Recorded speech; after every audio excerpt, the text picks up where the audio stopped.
हर जगह आजकल एक ही लाइन सुनाई देती है, म्यूचुअल फंड सही है। टीवी पे एड्स, इन्फ्लुएंसर्स, क्रिकेटर्स, सेलिब्रिटीज सब लोग बस यही बोल रहे हैं कि म्यूचुअल फंड सही है, बस एसआईपी करो और करोड़ों बन जाएंगे। लेकिन सच ये है कि म्यूचुअल फंड रिटर्न्स के पीछे एक ऐसी रियलिटी है जो कोई आपको क्लियरली नहीं बताता। और अगर आपको वो रियलिटी नहीं पता तो आप गलत एक्सपेक्टेशंस के साथ में इन्वेस्ट करोगे और फिर डिसअपॉइंट होगे। So in today's video let's do a full reality check on mutual fund returns, जो हर इन्वेस्टर को जरूर समझना चाहिए। सबसे पहले एक ऑनेस्ट बात, म्यूचुअल फंड्स कोई स्कैम नहीं है। लेकिन हाँ, आपको जो पिक्चर दिखाई जाती है एडवर्टाइजमेंट्स में या फिर एसआईपी कैलकुलेटर्स के थ्रू, वो हमेशा ग्राउंड रियलिटी से मैच नहीं करती। आपने खुद भी एसआईपी कैलकुलेटर्स को यूज करके देखा होगा कि बस 5,000 रुपये मंथली डालते जाओ, एक 12 या 14% के एक्सपेक्टेड रिटर्न्स पकड़ लो और 20 साल में करोड़ बन जाएंगे। Sounds magical right? लेकिन क्या ग्राउंड रियलिटी में हर किसी को यही रिटर्न्स मिलते हैं?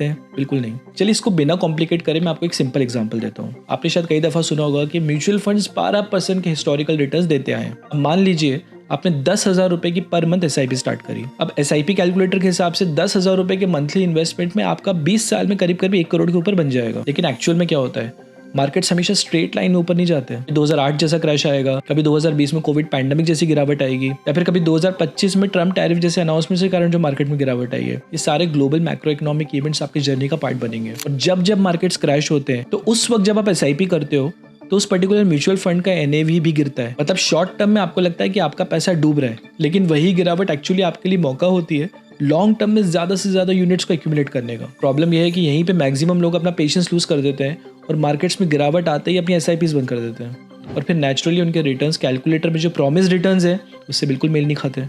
दूसरी इंपॉर्टेंट चीज़ जो लोग अक्सर इग्नोर करते हैं वो है एक्सपेंस रेशियो। तो आप जब भी किसी म्यूचुअल फंड में एसआईपी के थ्रू इन्वेस्ट करते हो तो उस एसआईपी अमाउंट का एक छोटा सा पोर्शन फंड मैनेजमेंट फीस के तौर पे म्यूचुअल फंड हाउस को जाता है, जिसे हम बोलते हैं एक्सपेंस रेशियो। यानी कि एक फीस जो आप उस फंड हाउस को दे रहे हो आपके फंड्स को मैनेज करने के लिए। लार्ज कैप इंडेक्स फंड्स में ये फीस 0.2% से 0.3% के आसपास होती है। वहीं किसी actively manage small cap fund में ये फीस 1% से 1.5 या 2% तक भी जा सकती है। तो आप सोचोगे कि 1 से 2% से क्या ही फर्क पड़ता है। देखिए शॉर्ट टर्म में उतना फर्क ना दिखे, लेकिन लॉन्ग टर्म में कंपाउंडिंग के चलते ये 1 से 2% का एक्सपेंस रेशियो आपको करोड़ों का नुकसान दे सकता है। हैविंग सेड दैट, अगर वो पर्टिकुलर म्यूचुअल फंड अपने एक्सपेंस रेशियो को जस्टिफाई करता है, यानी कि वो अपने बेंचमार्क को कंसिस्टेंटली आउट परफॉर्म कर रहा है, सपोज करिए उसका बेंचमार्क जो है वो 12% का रिटर्न दे रहा है, लेकिन आपका जो फंड है वो 16% का रिटर्न आपको बना के दे रहा है, तो अगर वो आपसे 1% या 2% का एक्सपेंस रेशियो चार्ज कर भी रहा है तो भी it is comfortably beating it's benchmark index और आपको बेहतर रिटर्न्स भी बना के दे रहा है। तो उन केसेस में हायर एक्सपेंस रेशियो पे करना जस्टिफाइड है।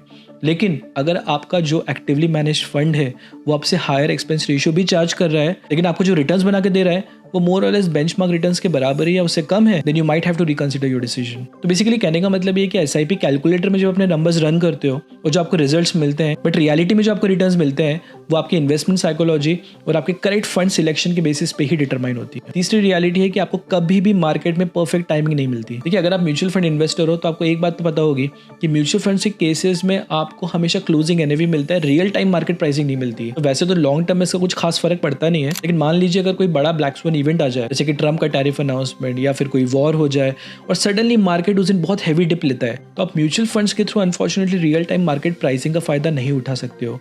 उस केस में you can consider buying ETFs, क्योंकि ETFs trade just like stocks. आप रियल टाइम में ETFs को बाय और सेल कर सकते हो, जो म्यूचुअल फंड से पॉसिबल नहीं है, क्योंकि म्यूचुअल फंड्स में आपको उस दिन का क्लोजिंग एनएवी ही मिलता है। रेयर ओकेशंस में ऐसा हो सकता है कि म्यूचुअल फंड्स में हमेशा आपको बॉटम प्राइस नहीं मिलेगा, तो ऐसे केसेस में आप ETFs को कंसीडर कर सकते हो। एंड फाइनली म्यूचुअल फंड्स के अराउंड एक और बड़ी मिसअंडरस्टैंडिंग है कि म्यूचुअल फंड्स आपको बहुत हाई रिटर्न्स बना के देते हैं। सच है कि म्यूचुअल फंड में काफी सारी कैटेगरीज होती है और हर कैटेगरी का रिस्क प्रोफाइल अलग होता है, इसलिए आपको रिस्क एडजस्टेड रिटर्न्स भी उसी हिसाब से मिलते हैं। फॉर एग्जाम्पल एक लार्ज कैप इंडेक्स फंड आपको इन्फ्लेशन से थोड़े बेहतर रिटर्न्स बना के देगा अराउंड 10 to 11% की रेंज में। स्मॉल कैप फंड्स जो कभी तो आपको 20%, 30%, 40-50% तक के भी रिटर्न्स बना के दे सकते हैं, but at the same time आपको इन फंड्स में हैवी ड्रॉडाउन के लिए भी प्रिपेयर रहना पड़ेगा, जहाँ पे आपको -30, 40, 50% तक के भी लॉसेस हो सकते हैं। यहाँ पे अपसाइड पोटेंशियल तो काफी है, बट डाउनसाइड रिस्क भी है। म्यूचुअल फंड्स में एक और कैटेगरी होती है डेट फंड्स की। तो डेट फंड्स वैसे तो सेफ लगते हैं, लेकिन इसमें भी क्रेडिट रिस्क और इंटरेस्ट रेट रिस्क होती है। मतलब फिक्स डिपॉजिट ऑल्टरनेटिव बोल के जो आपने डेट फंड ले लिया, कभी कभी उसमें भी नेगेटिव रिटर्न्स आ सकते हैं, और ये सब ग्राउंड रियलिटी जो मैक्सिमम इन्वेस्टर्स को नहीं बताया जाता। तो आखिर ये सब बता क्यों रहा हूँ, इसका सोल्यूशन क्या है? क्या म्यूचुअल फंड्स को आपको अवॉइड करना चाहिए?